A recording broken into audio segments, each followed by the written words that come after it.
राज्यात खळबळ उडविणाऱ्या kidney racket प्रकरणाच्या तपासाला आता नवे वळण मिळाले असून सक्त वसुली संचालनालयाने ईडीने मुख्य संशयित आरोपी डॉक्टर रवींद्रपाल सिंग आणि doctor Rajratna Govindasamy bogus doctor Ramakrishna Sunchu यांच्या आर्थिक व्यवहारांची कागदपत्रे तसेच धक्कादायक व्हॉट्सॲप चॅटिंग ताब्यात घेतली आहेत।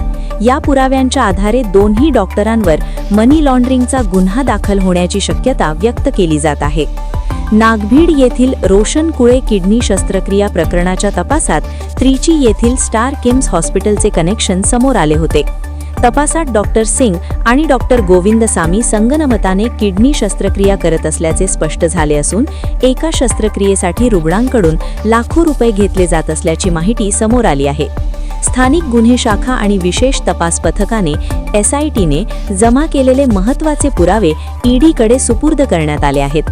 आरोपींच्या व्हॉट्सॲप चॅटमध्ये हवाला मार्गे पैशांची देवाणघेवाण झाल्याचे संकेत मिळाले आहेत, त्यामुळे प्रकरणाची व्याप्ती मोठी असल्याचे समोर येत आहे। दरम्यान डॉक्टर रवींद्रपाल सिंग यांनी उच्च न्यायालयात जामिनासाठी अर्ज केला असून त्यावर 11 मार्च रोजी सुनावणी होणार आहे।